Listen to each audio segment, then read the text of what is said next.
नमस्ते, हरिओम, नमः शिवाय, जय गुरु जी। सभी को स्वागत है आपका आपके अपने चैनल टैरो बाय टीजे पर। I am back with another candle wax reading for you guys.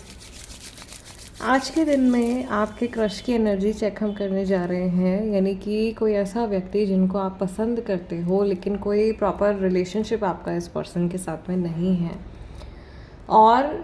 ये रीडिंग आप वन साइडेड लव के लिए भी देख सकते हो, as in you like someone और you love someone but somebody has not accepted your offer of being in a relationship with you। आपके साथ रिलेशनशिप उन्होंने एक्सेप्ट नहीं किया है, ठीक है। Mostly it's for crush situation कि आप किसी को लाइक करते हैं और सामने वाले की एनर्जी आप जानना चाहते हैं। Then this is the reading for you. Energy cleanse मैंने ऑलरेडी एक्चुअली आप लोगों के लिए कर लिया है। आपको क्या करना है इस समय पर, सिर्फ अपने पर्सन की एनर्जीज़ में टैप इन करने के लिए उनके चेहरे को विजुअलाइज कीजिए, आंखें बंद करके या आंखें खोल के या डिविनेशन बाउल के अंदर, और 3 बार उनका पूरा नाम आपको अपने मन में रिपीट करना है। May lord Shiva guide and protect all of us throughout this session. Let us light the candle and let's see what messages do we have।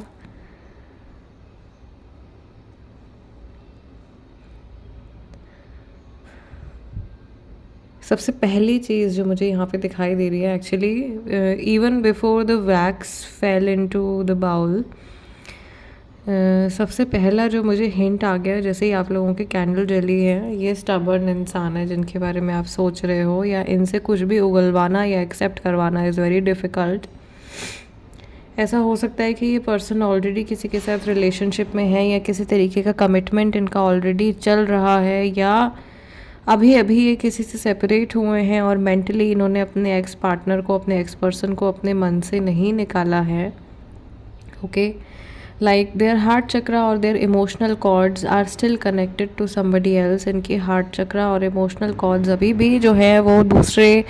किसी इनके एक्स पार्टनर के साथ में, किसी पुराने साथी के साथ में अभी भी जुड़े हुए हैं,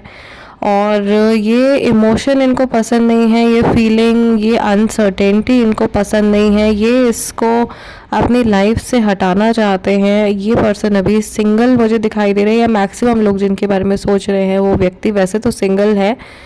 और जल्दी से ये अपनी लाइफ में एक अच्छा पार्टनर मैनिफेस्ट करना चाहते हैं। बहुत सारे लोगों के लिए ऐसा भी हो सकता है कि आपके क्रश जो है वो शादी के लिए कोई पर्सन ढूंढ रहे हैं, या शादी के लिए कोई रिश्ता जो है वो ढूंढ रहे हैं। Okay, so this person looks available, ऐसा लग रहा है कि अवेलेबल है, और ये किसी तरीके के कमिटमेंट के लिए रेडी भी हैं, as in they would like to commit to somebody, किसी से ये कमिट करना चाह रहे हैं।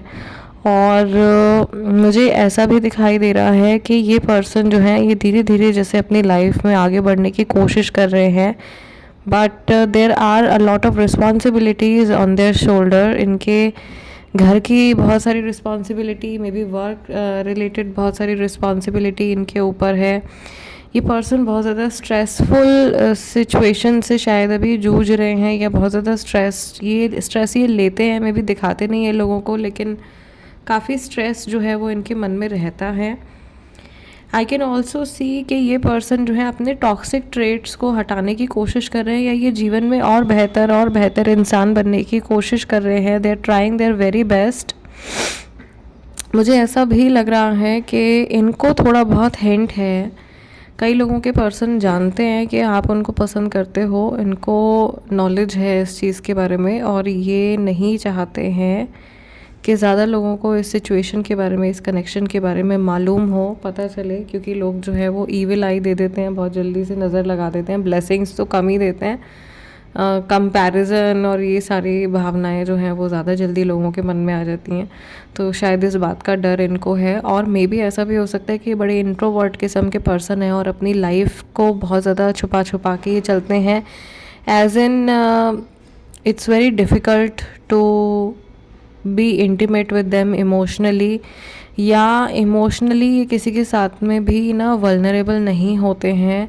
ये अपने फियर्स, अपनी इनसिक्योरिटीज़ दिखाना पसंद नहीं करते हैं, और आज के दिन में भी इनकी शायद इसी तरीके की ऊर्जा रहने वाली है। स्टबर्न एनर्जी कि मेरी एक इमेज है और मुझे उस इमेज को मेंटेन करना है, या लोग जो हैं वो मेरे बारे में किसी एक सर्टेन तरीके से सोचते हैं और मुझे नहीं चाहिए कि मैं उस इमेज को चेंज करूं, या कहीं से भी मेरी जो सेल्फ रिस्पेक्ट है उसको मैं कॉम्प्रोमाइज़ करूं। This is something very clear इनके माइंड में। इस इंसान ने इन जनरल ऐसा लग रहा है अपनी लाइफ में बहुत सारे सैक्रिफाइसेस किए हैं। इनका कनेक्शन इनकी मदर के साथ में काफ़ी ज़्यादा अच्छा, काफ़ी स्ट्रॉन्ग कनेक्शन है। बहुत सारे लोगों के लिए उनके जो क्रश हैं, आपके जो क्रश हैं, ये बड़े फैमिली ओरिएंटेड पर्सन भी मुझे दिखाई दे रहे हैं, और मे बी आज के दिन में ये ज़्यादातर अपनी फैमिली के बारे में भी सोचने वाले हैं। There could be something going on in their family, कुछ इंपॉर्टेंट सिचुएशन हो सकता है कि इनकी फैमिली में चल रही है, स्ट्रेसफुल हो सकती है, या ऐसा लग रहा है कि स्ट्रेसफुल नहीं भी है, तो क्योंकि फैमिली की पूरी रिस्पॉन्सिबिलिटी में भी इस इकलौते इंसान के ऊपर है, तो ये ना चाहते हुए भी शायद ये टेंशन ले लेते हैं। ठीक है, अभी जिस तरीके की एनर्जी इस पर्सन की आ रही है ना, ऐसा लग रहा है कि बहुत कम टाइम में इनको बहुत सारी चीज़ें मैनेज करनी है, या इनको ऐसा लग रहा है कि समय इनके हाथ से छूटता चला जा रहा है, ये चीज़ें जैसे बिखरती चली जा रही हैं, और ये यहाँ से कुछ समेटते हैं तो उधर से कुछ बिखर जाता है, और कुछ भी जैसे ये सही टाइम पे नहीं कर पा रहे हैं, ये अपने एक्शंस को बहुत ज़्यादा जज कर रहे हैं, अपने आप को बहुत ज़्यादा जज कर रहे हैं, विच इज़ सैड, क्योंकि ऐसा होना नहीं चाहिए। हर चीज़ जो है वो अपने समय से ही होती है, और हर किसी की लाइफ का जो एक टाइम फ्रेम होता है वो अलग होता है। किसी की शादी भाई 18 साल में हो जाती है, किसी की शादी 40 साल में होती है, हर किसी की डेस्टिनी अलग है, हर किसी की जर्नी अलग है। आई फील ये इंसान शायद इस चीज़ को अभी समझ नहीं पा रहे हैं, और इनको ऐसा लग रहा है कि अरे मेरे दोस्तों का, या मेरे कज़न्स का, या मेरे साथ में जो लोग हैं उनका सेटलमेंट हो रहा है, या उनकी लाइफ में तो ये हो गया लेकिन मेरी लाइफ में ऐसा नहीं हुआ। ये कुछ कंपैरिजन वाली एनर्जी ज़रूर इनके मन में आ रही है, और उस वजह से एक ये लाइफ में जो रैट रेस होती है ना, उसमें ये भागते चले जा रहे हैं, और इनको अपने जो गोल्स हैं वो दूर और दूर नज़र आ रहे हैं, और इस बीच में इनकी जो पर्सनल लाइफ है वो बहुत बुरी तरीके से सफ़र कर रही है। Maybe this person wants to talk to you, शायद ही आपसे बात करना चाहते हैं, इस रिश्ते में कुछ चीज़ें आगे बढ़ाना चाहते हैं, लेकिन इन्होंने अपने आप को इन जनरल बहुत सारे टास्क दे रखे हैं कि इनको लाइफ में ये भी पाना है, वो भी पाना है, सारी चीज़ें जो है वो इनको करनी है, कुछ भी ये मिस नहीं करना चाहते हैं। फोमो कहते हैं ना, फियर ऑफ मिसिंग आउट, तो वो इनके अंदर मुझे दिखाई दे रहा है। एज इन ये पर्सन कुछ भी छोड़ना नहीं चाहते हैं, they want to experience everything, they want success, बहुत जल्दी जल्दी इनको सक्सेस चाहिए, बहुत जल्दी जल्दी इनको ग्रोथ चाहिए, और उस वजह से ये एक तरीके से अपने ऊपर ना कुछ टॉर्चर भी कर रहे हैं, जैसे ज़बरदस्ती अपने ऊपर बहुत ज़्यादा प्रेशर दे रहे हैं। और कई बार इनकी सिचुएशंस ऐसी होती हैं कि ये अपना भार दूसरे लोगों के साथ में बांट सकते हैं, ये दूसरे सिचुएशंस के साथ में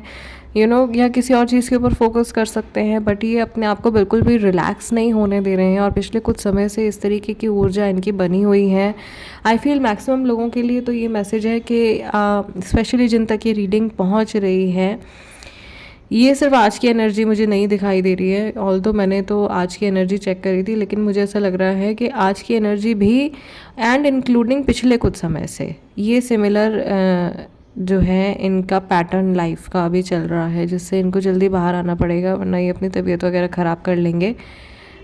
सिंस इतना ज़्यादा स्ट्रेस और टेंशन ये अपने ऊपर ले रहे हैं, और अपनी पर्सनल लाइफ को ये टाइम नहीं दे रहे हैं प्रॉपर।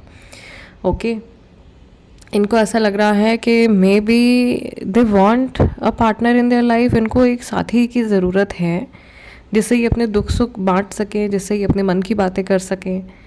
ठीक है, जिसके साथ ये अपनी आगे की लाइफ की प्लानिंग कर सकें। लेकिन इनको ऐसा लग रहा है कि पहले मुझे ये टास्क ख़त्म करना है, पहले मुझे ये करना है, पहले मुझे अपनी फैमिली के लिए ऐसा करना है, वैसा करना है, उसके बाद में मैं कुछ भी डिसाइड करूँगा। या ओके, बीच में थोड़ा सा ये डिस्कनेक्ट हो गया, somebody called and recording 1 second के लिए ब्रेक हो गई। ओके, सो यहाँ पे मुझे ऐसा दिखाई दे रहा है कि ये जो पर्सन है ये आने वाले 2 वीक्स के अंदर, 2 to 3 वीक्स के अंदर भी कोई बहुत बड़ा डिसीजन लेने के बारे में सोच रहे हैं। ओके, ये डिसीजन इन जनरल इनकी पर्सनल लाइफ से जुड़ा हो सकता है।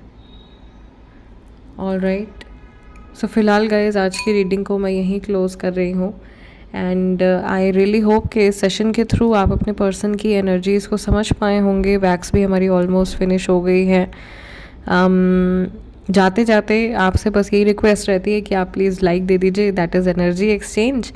और अगर आप नए हैं और आपको रीडिंग्स मेरी अच्छी लगती हैं, आपके साथ में रेजोनेट करती हैं, तो सब्सक्राइब कर लीजिए टैरो बाय डीजे।